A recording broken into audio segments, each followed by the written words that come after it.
Yes! There we go. Good morning, and welcome to The VUU.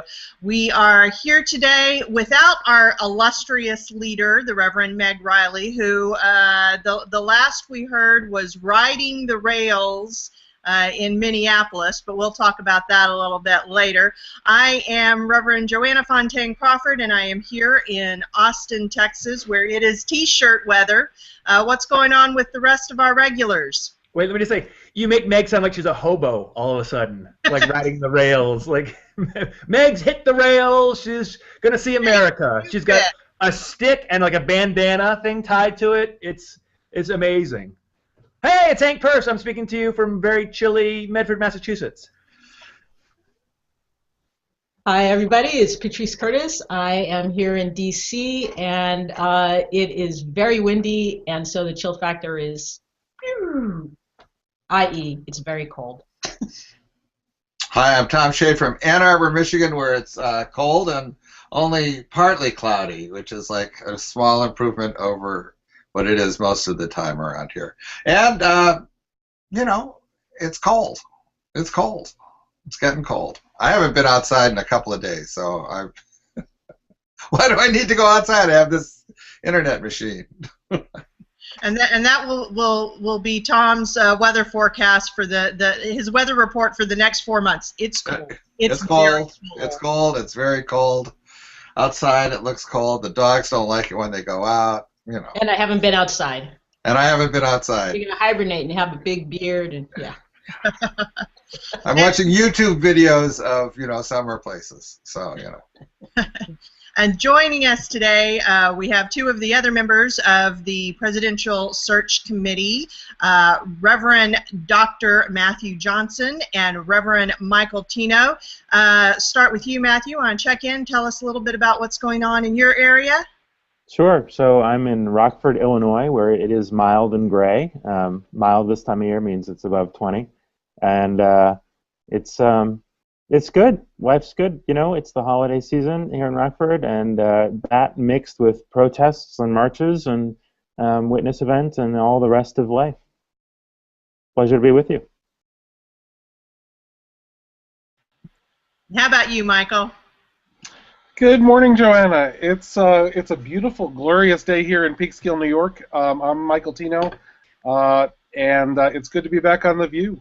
Last I was here was Thanksgiving morning, and we were all preparing turkeys together. And so now that the turkey is here, rather than in the refrigerator, it's good to be back.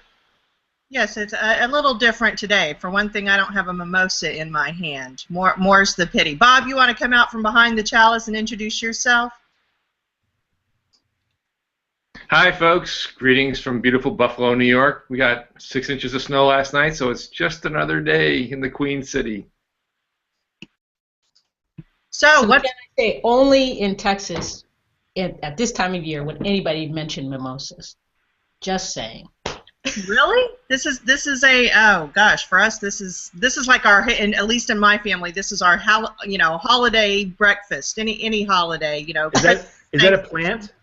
Oh, I get it. Okay. Like is this some sort of cactus that grows down there? I know. I'm taking you guys. That's right. You don't drink, Hank. Champagne and orange juice. Breakfast of champions. Why would you do that to orange juice? Orange juice. Why would you do that? Missing out on one of the great joys of life. Heck, you're supposed to take the mimosa glass, lift it high, and go to the king and his chapel. Long time joke. Okay, so back to this thing of the Reverend Riley riding the rails. Tom, can you speak? Can you tell us about that? Yeah, I saw this on Facebook. She has it's a picture of her sitting there with a giant sign that basically says, I think the message is that you can't be, to be neutral in a time of crisis is to be on the side of the status quo and or the oppressor. It's a big sign, and she's sitting on a public transportation, and she explains that she and a friend decided that they would go on the light rail system, which shuttles people out to the airport, out to the stadium from downtown the day of the football game, and they would sit on the train and ride it back and forth with this public witness about, Black Lives Matter. And so she did that all day, and she said that the football fans were, by and large, they would check her out, read the sign quite carefully, and then studiously look away for the rest of the trip. So she felt it was a pretty good witness. Not that she got a lot of positive support, but it was a good witness because apparently it affected people, or at least disturbed them. I don't know. And couldn't it be that the silence is more of a sign that you're doing something than if everyone's agreeing with you, you're just preaching to the choir, right? Mm-hmm. But if people are reading it and not responding, that may be people that hadn't really been thinking about it in the first place.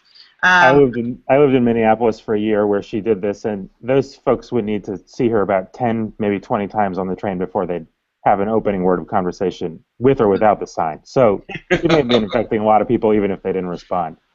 But we should not, lose the irony of the fact that her sign said that silence was complicity with oppression, and that it was met with silence. Right.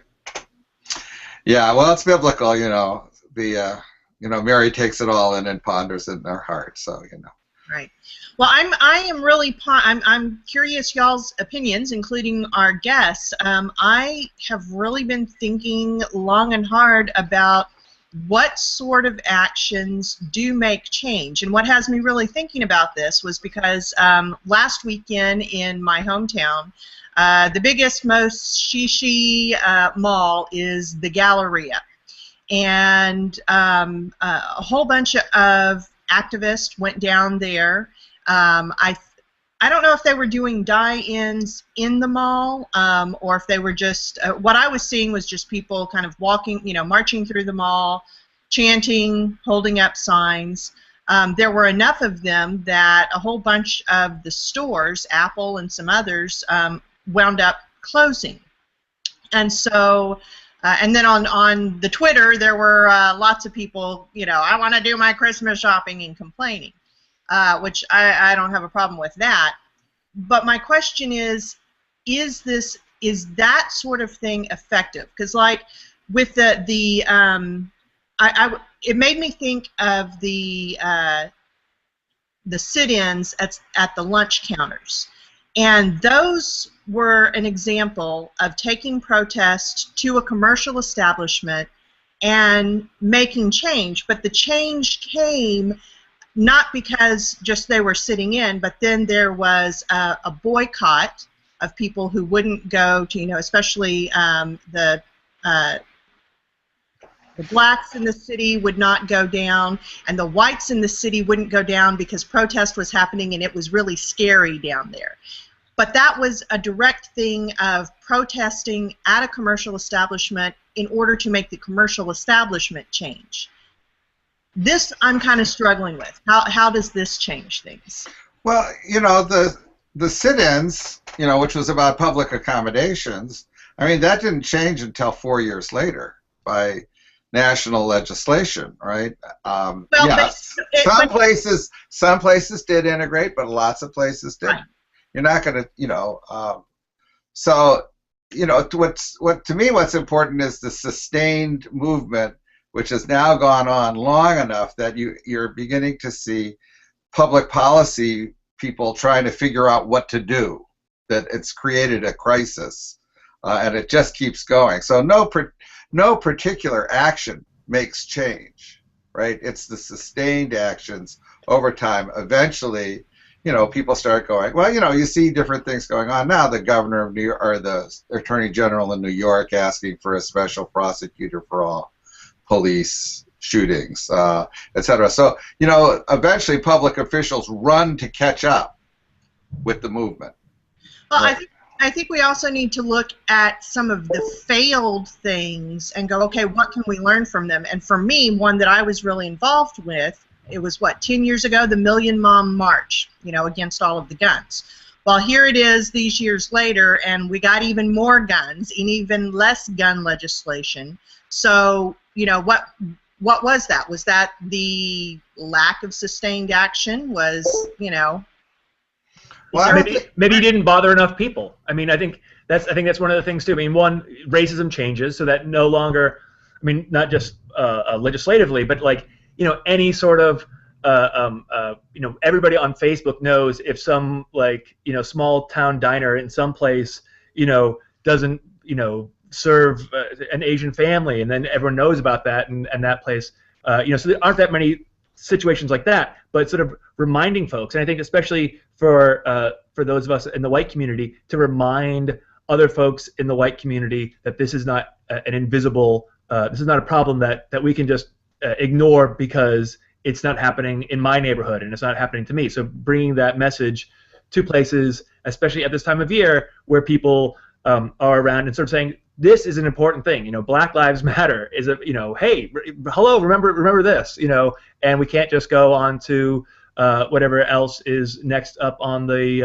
on that's you know, that's becoming really important on Twitter. It's, you know, we have to sort of look at, like, it's not Ebola, it's not, you know, the CIA. I mean, these are important things, but at the same time, like, let's keep people's awareness to this event. You know, I went down on Saturday night with my daughter to have dinner, and there was a protest going on, so we joined in, you know, and marched a little bit, and it was great. It was important for her to see. It was important for me to be there. You know, I hadn't found out about it until that very moment, but we just went, all right, and you know, important stuff for us to sort of be a part of and try to be aware of.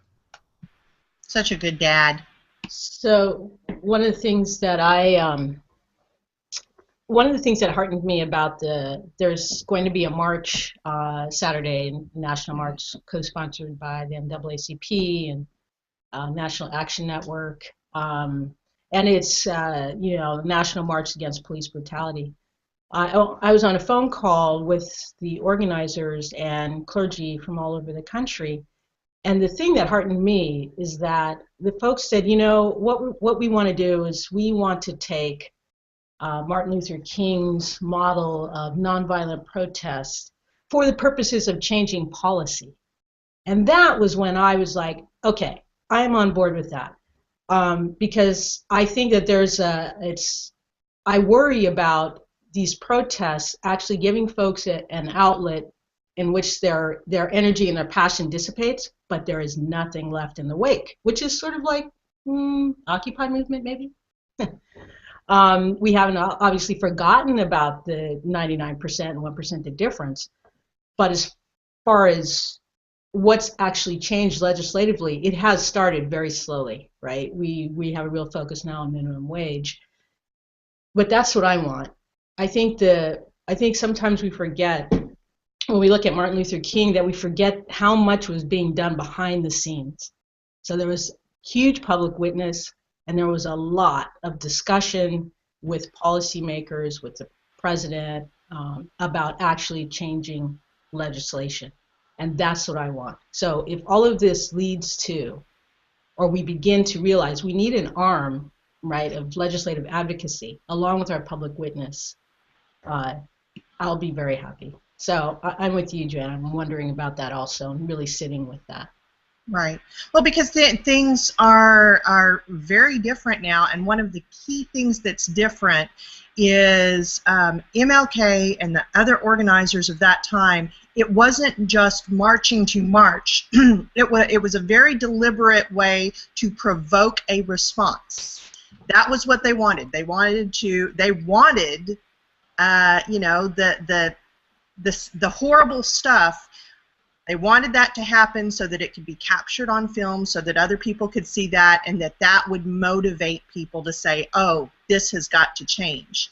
And is that the same now? You know, is that what will work now? So I think partly what's missing also is that non-violent aspect. So even though most of the marches and the die-ins, et cetera, are peaceful, unfortunately, what gets shown on TV, just as it did in the 60s, right, is the violent aspect. In the 60s, it was a violent aspect of the police attacking people. The violent aspect that's being shown now is those few people who are, who are smashing things and burning things, and that's what gets shown.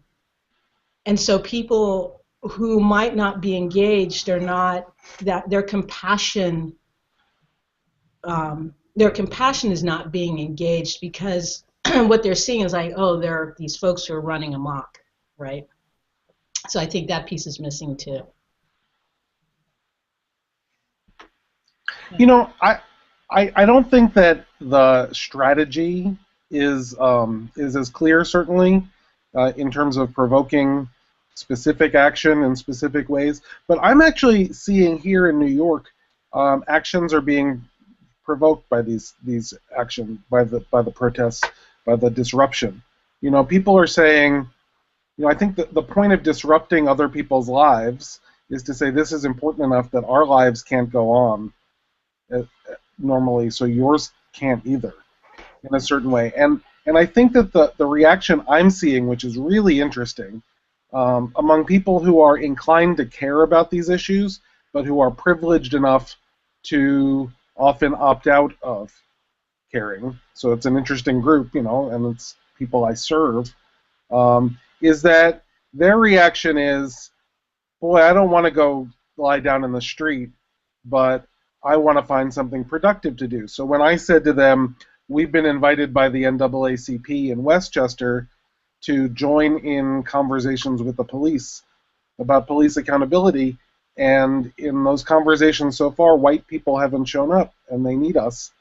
The folks in my congregation said, okay, tell us when the next meeting is and we'll be there, which is not the reaction they've always had when I've brought up issues of race and racism in the past. So clearly the message has filtered down that we need to do something together.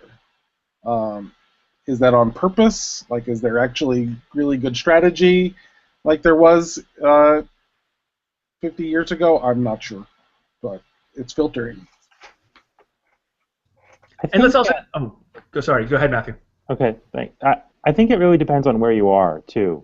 I think in places where there's real ignorance about these issues, or apathy, or not paying attention, it makes sense to shut down the mall or shut down the freeway and say, hey, pay attention. In other places, and I'm thinking here in my context where we've had police shootings, had a string of them over a couple of years, and not one in quite a while, we don't need to get people to notice. That's already happened.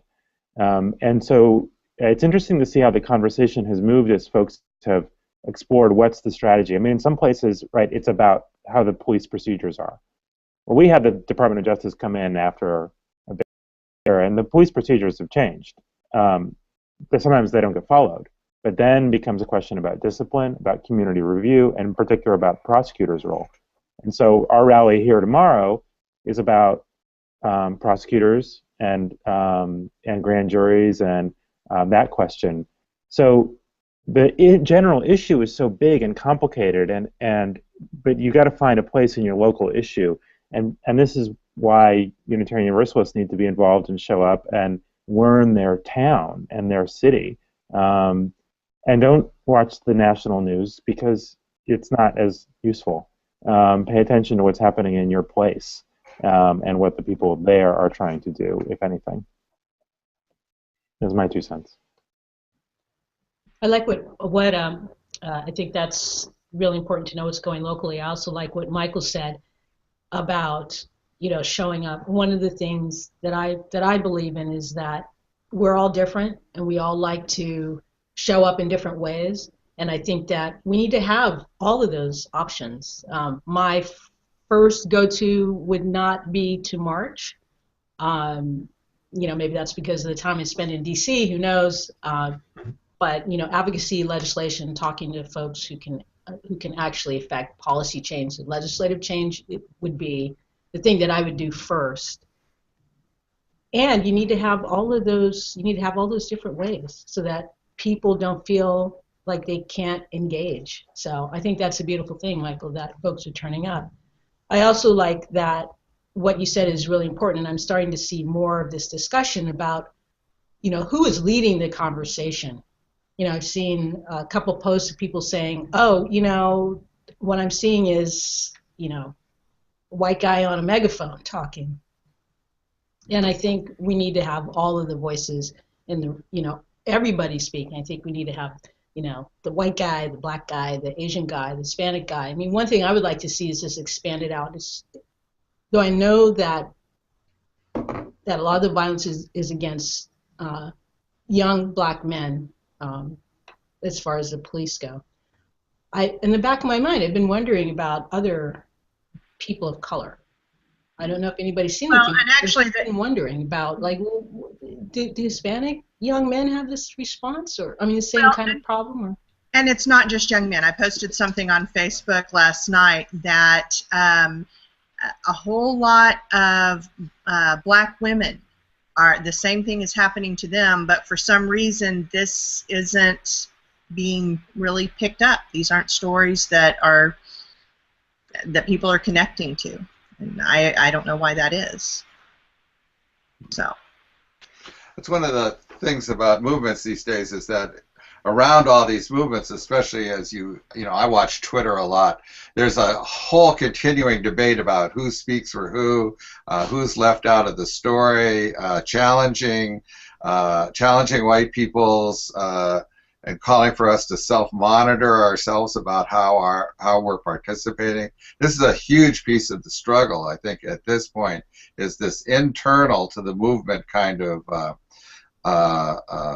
criticism and self-criticism and privilege checking. I think it's really interesting. One of the things that this discussion about legislation is, I wish Meg was here, because I would love to ask her how she looks back at that whole Washington office and how that experience matches up or doesn't match up to this political situation that we're in right now. Would it be good for us to have a Washington office at this point that we didn't have, or that we had at a more robust level and now have not? Is that something that this new situation raises that question again? I'd love to hear Meg talk about that. So yeah. let's get Meg on the show again. Let's get Meg back here. Okay. When she's riding the rails, she can't really do this. It's like I just see her running along a boxcar, throwing her little bag and jumping up and pulling it. I know I couldn't do that anymore. And right now she's huddled around a little campfire with a can of beans with a lid, and she's using the lid as a handle. Yeah. Come on, Meg. Come on. Wants to take us to why we gathered here today. I want to say if I can say one short thing about what Tom said about kind of the self-monitoring. Yes, and I always worry when we start. I think we need to have that discussion, but I always worry when we start to go down that discussion about, sort of check yourself and whatnot. Yeah. Because the experience I've had sometimes is that then people become afraid to say anything because they're afraid they're going to say something wrong. Yeah. Or they're afraid they're going to, and to me that breaks my heart when I see that be the result, that people become afraid to engage because they're afraid they're going to be politically incorrect. And there's also nothing worse than being at a rally and they have a really lousy speaker, and you kind of go, like, what? Jeez, come on! Oh, no one's like, this past week I was at the event we went to. Someone's going like, all right. It was mostly students from Tufts University at where we were, and someone said, all right, who's in Black Studies? I was like, what kind of chant is that? Like,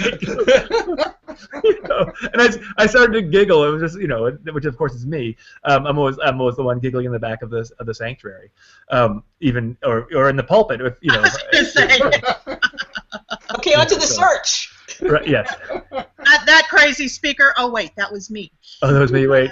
Yes. Okay, so we are practically at the half hour, and we haven't even gotten into our topic for the day. So let's jump into that. And as you speak, if you could reintroduce yourself.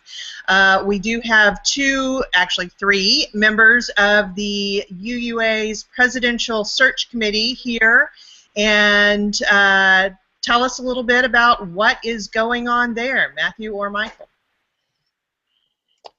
Sure. So again, I'm Matthew Johnson. I'm minister in Rockford, Illinois, and the co-chair of the UUA Presidential Search Committee, which is we've been working for a while to figure out what it is the job is to be president of UUA and to develop procedures by which people can suggest names and apply and then be interviewed by our committee. And our task is to present to the delegates or to the UUA at least 2 people by February 1st of 2015.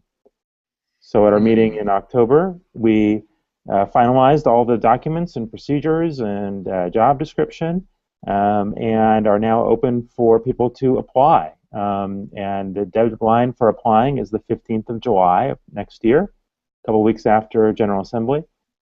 And we're also looking for suggestions. So people can suggest a name, give us an email address, and tell us if you want to, why, or just the name. Everyone who has suggested will get the instructions for applying. And the best is if you know somebody who you think would be great to not just tell us the name, but get on the phone to them and say, you would be great, you should apply. We really need folks to do that kind of recruiting of people they think would be good. So that's where we're at. We're encouraging people to fill out their application. We can only choose from people who apply and are willing to serve. It's a 6-year term that starts in 2017. Yeah, I think there has been a little misunderstanding that somehow we have the power to compel people to become president. Because I know, we've had some. I've at least had some people saying, "Oh, well, this person really needs to, to be president." Well, okay, talk to them, get them to fill out an application. Well, no, you just need to. You need to go get them. Kind of like the nominating committee at church. People to know you don't have that power. So, did I hear you right that you're going to present the 2 nominees in 2015, or is it 2016? Okay, 2016, and then the election is when? 2017. 2017 general election. The General Assembly election in 2017 in New Orleans is the election. Okay. We have to present at least 2 nominees by February 1st. It's important to say that it's at least 2. We could present 10 nominees. Well, how many people have been suggested so far? Dozens, but we could use many more. Make them all run. Yeah. Michael, what's yeah, so... No, seriously. How many people have been, or can you not say? I'll tell you. One of the things that's interesting about the at least 2 rule is that when the election bylaws were changed, one of the things that was changed was that if more than 2 people are running, the UUA will use instant runoff voting for the first time. So it won't be the person with the most votes wins, but there'll be an instant runoff that a majority will be necessary. So explain what an instant runoff is, would you? Sure. So you would rank your choices. So if there are 3 people running, you would rank your first and second choice. Voting. You know what they call that? Call that voting with a bullet. You vote for one person, and everyone else, and then no one else gets the points. And what happens is if no one gets a majority of first place votes, then the third place finisher is eliminated, and basically their second place votes are counted. That's if 3 people are running, and if there are 8 people running, you would rank choices 1 through 7. And so I don't think we're going to nominate 8 people, but who knows? Why would you not? How would you decide? How would you decide? What 2 people? How would you decide what kind of choice you want to present people with? So our procedures, which are also online, we're trying to be really transparent about this. Is that we are going to attempt to come to consensus on whether applicants are people we want to see run for the job. If they are qualified for it, and if they have presented a compelling vision for it, then we will nominate them. And if we don't have two using that procedure, if we have 0 or 1 using a consensus procedure, then we have procedures to come up with the at least 2 via that. But if we come to consensus that we have 3 applicants who are all equally qualified for this job, I think we will nominate 3 people is our intent. So the question earlier about how many people have been suggested, I get the privilege of serving as secretary right now of the committee, and so it's my job to get the suggestions and send emails out to the people who have been suggested. And I have to say that other than actually working with the other 6 people on this committee, this has been my greatest joy. Of being on this committee is getting to email people to say you've been suggested, and to date it's about 38 people have been suggested. A number of those people sent back gracious emails saying, "Oh, I'm really honored, and this is not the time for me." A number of people sent back emails saying, "I had never thought about this before, and I'm going to have to think about this a whole lot more." And a couple of people have said, "You know what, I've been thinking about this some, and the fact that I've been suggested means that I'm going to have to engage in some serious discernment about this." And so it's really been a joy to receive the responses from people who've been suggested. Everyone is honored by having been suggested. Some of them are really seriously thinking about it. I think we're going to get some pretty exciting applications. So you won't tell us who's been accepted, but like if we just throw out a name and you don't say any. No. Blink twice. Nice try. Well, and Tom, back to your question about how are you going to do this? We have been working together for about a year and a half now, and the 2 big things that we've worked on were the process and the job description. And Matthew or Michael may argue with me on this. I would say that the majority of our time and energy has been spent on the job description. We interviewed practically all of the past presidents of the UUA, past moderators, the people who have been involved around this, the different, the different groups within the UUA, Loretta and community ministers and, all of these. And we took all of that, created the draft job description that was released last spring, got more feedback, and when we met in Atlanta in October, that was when we finalized that. But so that's more than a year's work just coming up with the job description. And I'll say, very exciting to me. There's never been a job description for the UUA president. There's been a list of responsibilities in the bylaws and some understanding, but never a sense of what it is. And it's not a binding document. I do hope people will read it and think about it. And but the UUA board is already beginning to use that as a way to begin to have conversations about their expectations. And so we're seeing that sort of trickle into a sense, and hopefully people will use it as a discernment tool as they decide to run, and then later to say, what am I doing what I'm supposed to be doing? And then it will be adapted over time as people realize, well, maybe this isn't part of the job, or maybe this is. So people should read that and see if it compels them to think about either themselves or somebody else that might run.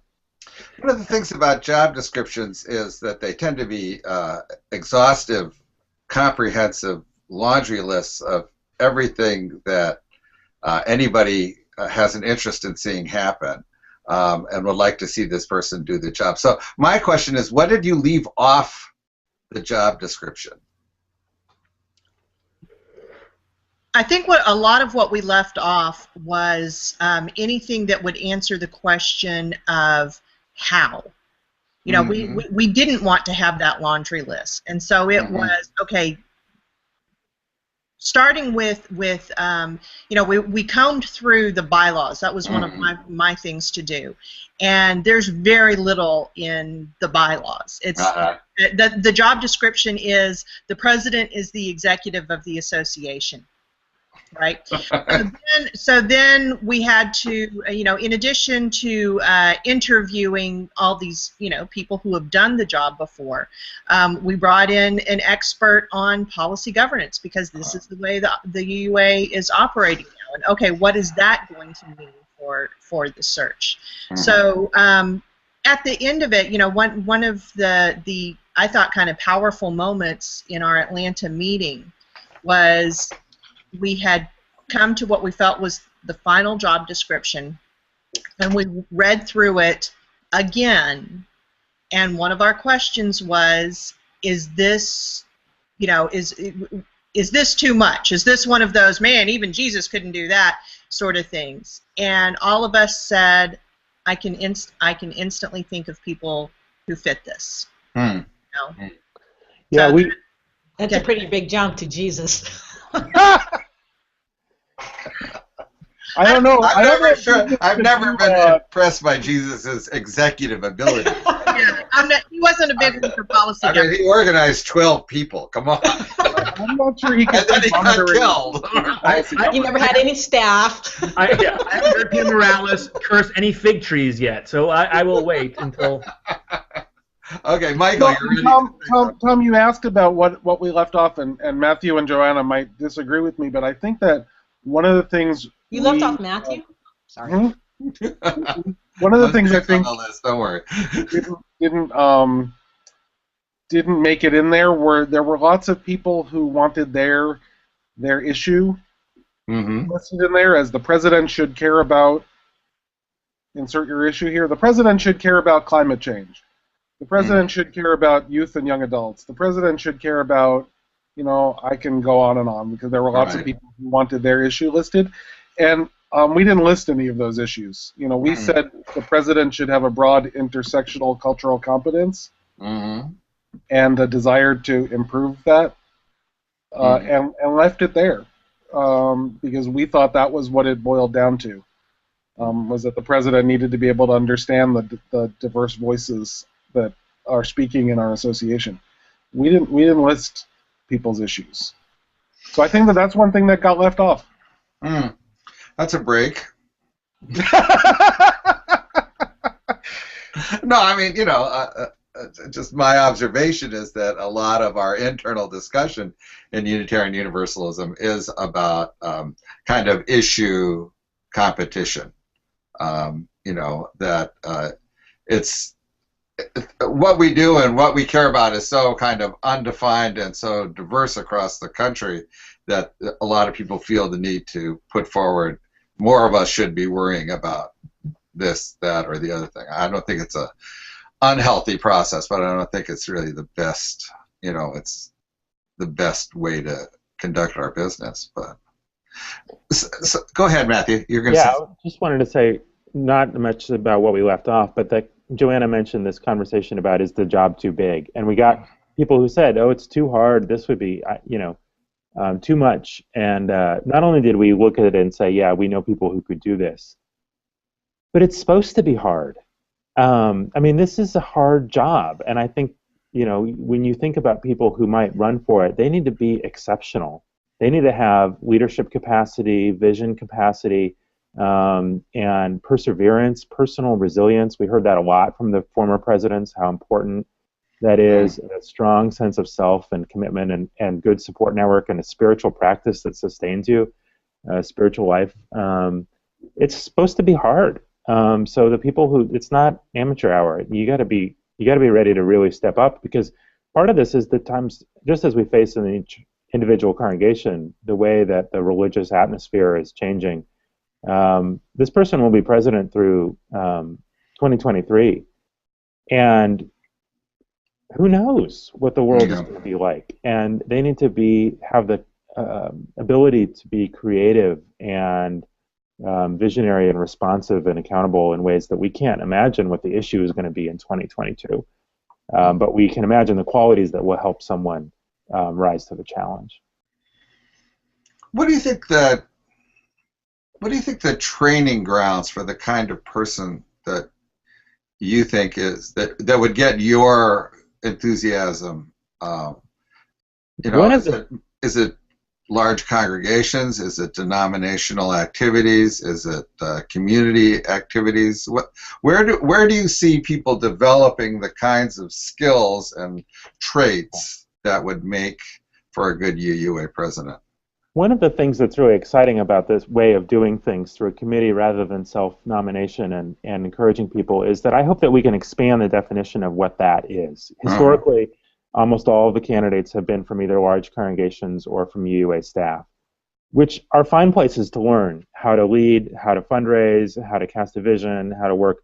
And I'm sure that we will have, we're going to have applications from people who are in those places. And may well be that that is who is elected in the end. But I hope that we can think larger about the places where community ministry or for-profit business experience by somebody who's a great lay leader and knows, often lay leaders in our congregation supervise a whole lot more staff than any large minister, large church minister does. And so we might find someone who has training in a way that is sort of unexpected and interesting. So we're hoping to open that sense up. Are you opening up a place for Barack Obama? Is this what this is? Is this where that's going right now? I don't know if he has enough experience. Yeah, you just said that because I was thinking this same thing. There you go. Well, one of the qualifications is that the nominees have to be members of UUA member congregations. So perhaps the CLF should send President Obama a membership application. I'm sure that the Honolulu... He's not currently a member of a UUA member congregation. I'm sure the Honolulu congregation would be happy to reactivate his childhood membership and or religious education enrollment at least and turn that into membership if he were to ask. And then he could be considered. He has to go through OWL first and then our neighboring faiths and then, and then he can... Then you're ready, right. Well, at least he's skilled at handling adversity, so and recalcitrant people. So he might be a good candidate. I had a question in my mind. Oh, here's the way you describe it. It's kind of looking at each application by itself. Is this person, would this person be right for the job? And if you get 5, you get 3, you get 2, who knows, right? But you're looking at each one individually. But how does that square with the desire for diversity? How do you go? What happens if you look at it, you get all done with 3, and you go, this really doesn't, as a group, this doesn't represent the whole Unitarian Universalist movement, or this doesn't include emerging kinds of leadership that we need to promote. How does this kind of one application at a time process square up with the final result of a choice between, in the election? So I'll take a swing at that, but I hope that Joanna and Michael will answer too. Our statement about this includes the line that though we're looking for folks who are qualified, we're also aware of what the times call for. And we're not going to get to the end and say, here are all the people who are qualified without thinking about kind of what it says about us or what kind of opportunities folks have. But I do hope we'll have a conversation about, the person's gifts and skills and not just about their demographic categories.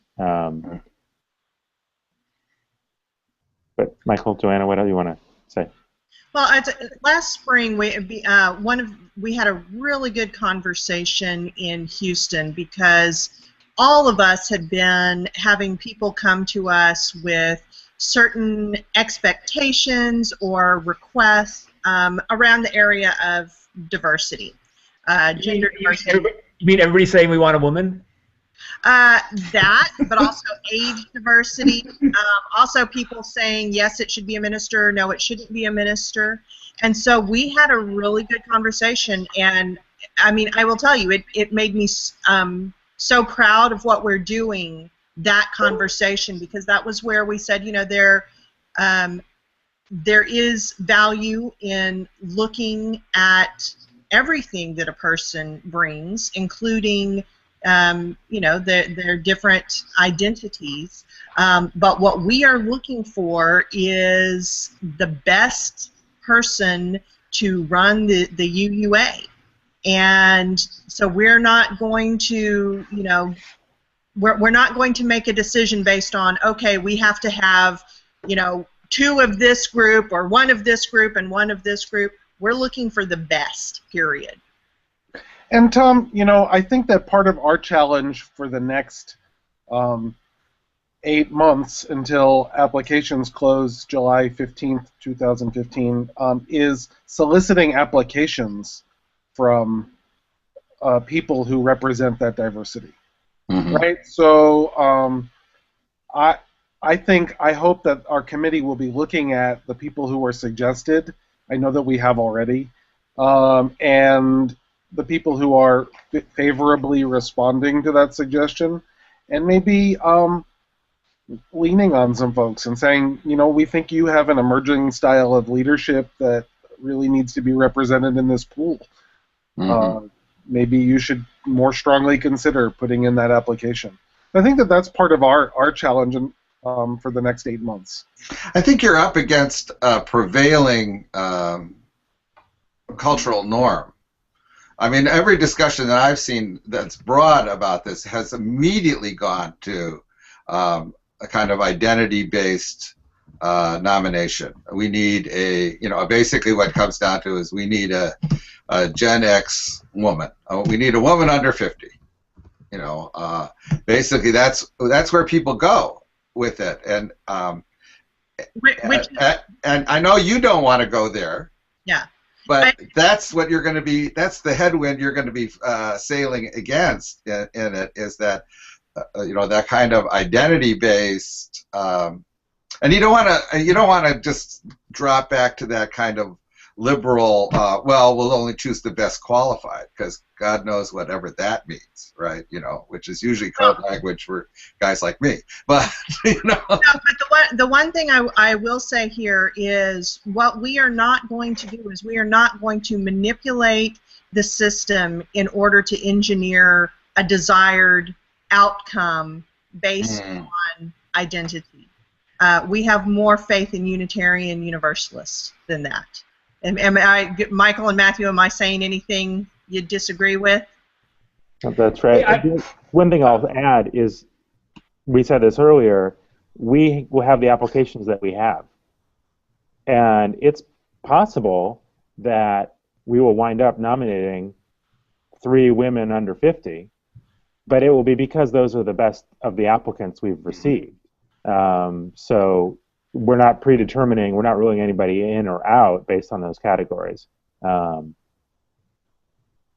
Hey, if I could get some of that Koch brothers money, could I throw that around? No, actually, I do want to ask a question about the campaigning process. Like, once these 2 people have been, or more, people have been chosen, because I know that there was concern in the past about the amount of money that was spent on people, you know, campaigning and putting out posters and all this other stuff.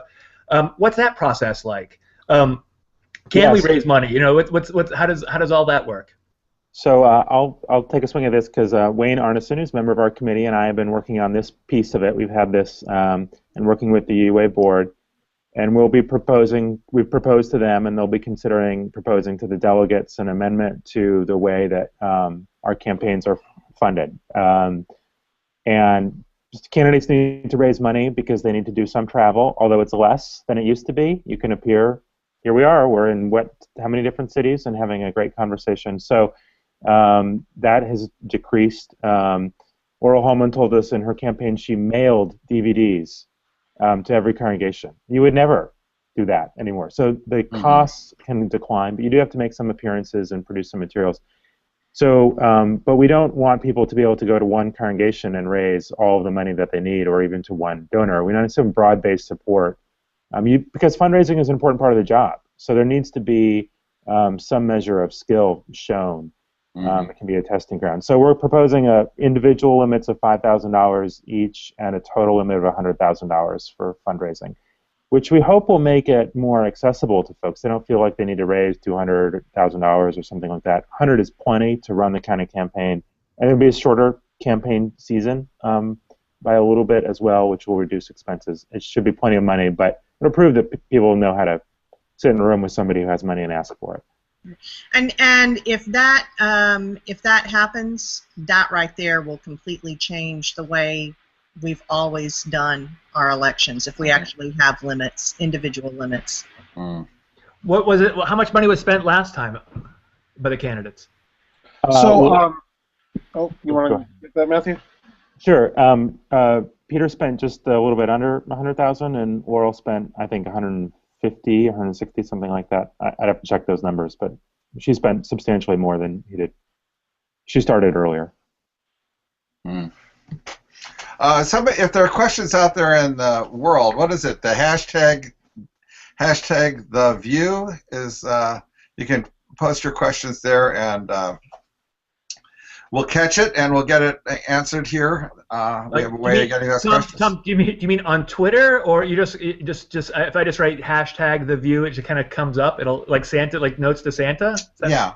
Actually, you write it on a piece of paper and you hold it up against your screen, and Bob sees that and he reads it off of that. Man, Bob's good. Bob's good. I know. He sends it. You know those tubes in the bank where they suck it through? That's how it works. So but if you don't trust that system, you can use Twitter. So back to the PayPal. You can always send PayPal, right? Back to the great world of campaign finance. You know, we had a great conversation in the committee about what was and wasn't our job, and you know, how the campaign works is not part of our charge as a search committee. It's really, that's the board's purview, and the bylaws and rules that govern that are rules that are that must be amended by the General Assembly. So it's pretty interesting. But we felt very strongly that we wanted rules to be in place that allowed us to recruit the best qualified candidates who didn't need to be able to take 6 months off from their job to run a campaign, for example, or who didn't need to be able to travel to different places every weekend in order to mount a campaign. And so that's where it became our job. That if people see this and go, I would love to be president, but you know, I run a nonprofit organization that requires my presence, or I would love to be president, but I'm the minister of a small congregation and don't have a large staff and an assistant minister to back me up. I want them to be able to run. I want them to be able to put an application in. Are we talking about a new category called interim for presidential nominees? They can get some help. That would be hard to do because, you know, for one thing, and this was one of the controversial thing. I would say I think there was one other, but I think that of the draft job description, the two most controversial things based on responses were that we said you don't have to be a minister, and we put the minimum age as 18. Because we really wanted to cast a wide net. We didn't want to put any limitations in there that were unnecessary. So, you know, if you're the president of a Fortune 500 company and you fit this job description, we're hoping to get an application. But yeah, we're not going to be able to provide an interim for you at, you know, Shell or wherever you are. It'll be nipping that divestment in the bud, wouldn't it? I don't think it would be quite worth their time. I had a question, unless you have something. Go. So I think the discussion about how we, you know, broaden out folks, being able to think about doing this.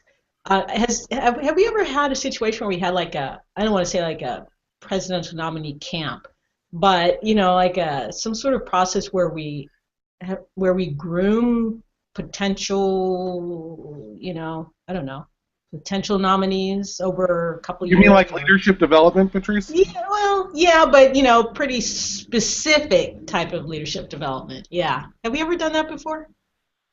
Is it denomination? Well, informally, that happened, by and large, at the senior ministers of large congregations meeting in Santa Barbara every spring or every winter. So there's a process by which this becomes Which is how many? 50. Yeah. This becomes more sort of open. But we had to have this conversation. We'll provide some help with folks' discernment. But this is not a training ground. So the folks need to know how to lead already, and need to have proven that. But certainly anybody who's prepared to do this will have a circle of folks who can support and guide them and mentor them through it. If they don't, they're going to find it very difficult to proceed. I'm sorry, I actually meant, like if we're thinking of 2023. Oh, sure. Putting something in place now. Yeah, that's what I meant. Not for this. That's for another committee, not us. It's a great idea. Well, speaking of other committees, there's a committee, another nominating committee that's going to be nominating people for the board. Are you coordinating with them, talking with them, or is that a different universe? We're not coordinating with them. Which is not to say we don't know each other. We shared a booth at General Assembly. But there's no sort of sense that our nominations and their nominations should be coordinated. At least not yet. That's an interesting thing, because here you are. The relationship between the executive and the board is like, really critical. That's been proven to be true. And so, how you get people onto both of those systems is an interesting question for me. Other questions, you guys? What's the last question that Hank has to ask here? Is policy governance really going to last for the UUA? I know we're doing it right now, but in 5 more years, will something different come up? And we've groomed someone who knows policy governance, and all of a sudden people kind of go, it's not working, or the board and the president keep fighting, or So that's one of the questions that came to us when we were at GA, and we had a workshop. Also, it came up in some of the comments that we received on the job description. And with that, we have to say, not our table. We don't get to decide if the UUA is going to do policy governance. We have to work within the system that we're in right now. And we have been assured by multiple members of the board that we can depend on that being the basic structure for the foreseeable future. But I think you should invite moderator Jim Key and some members of the board onto the VUU to discuss that. Oh, that's a good idea. Yeah. And all policy Christmas morning. Christmas morning.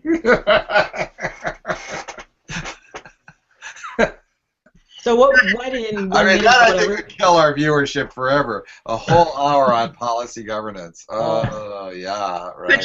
Patrice, I just wanted to say, so what was the hardest thing that you guys have struggled with over this process? You have Meals. like 30 seconds or something. Lunches. Gluten-free. Do y'all have an idea? I honestly can't tell you. I mean, it has been, I have said this before, and I absolutely mean it. This working with these people has given me more hope about our denomination than anything I've ever done. And that doesn't mean that we're all of one mind. In fact, we absolutely aren't. But everyone listens. No one gets defensive. There's, and we don't just let things go. We absolutely discuss through every single thing. Well, how about the fact? Wait. How about the fact that Matthew keeps making everyone call him Doctor? I was just gonna let this beautiful little peroration by Joanna be the last word. I want to thank you guys for being on The View with us today, and I want to thank you for the work that you're doing. And I am very confident that you're going to help us get the next UUA president that we're all going to be proud of, and it's going to be very effective. So thank you very much. And that's it from The View. So we'll see you next week. What do we have next week? We'll see. Somebody interesting. Surprise to all of us. What? It'll be a surprise to all of us, apparently. I thought you said it was going to be Elvis, but education. Meg's Hobo Ministry. Meg's Hobo. Next week will be on religious education. Hello to everybody from The View. Please pull the plug, Bob. Pull the plug. Happy Advent. Bye.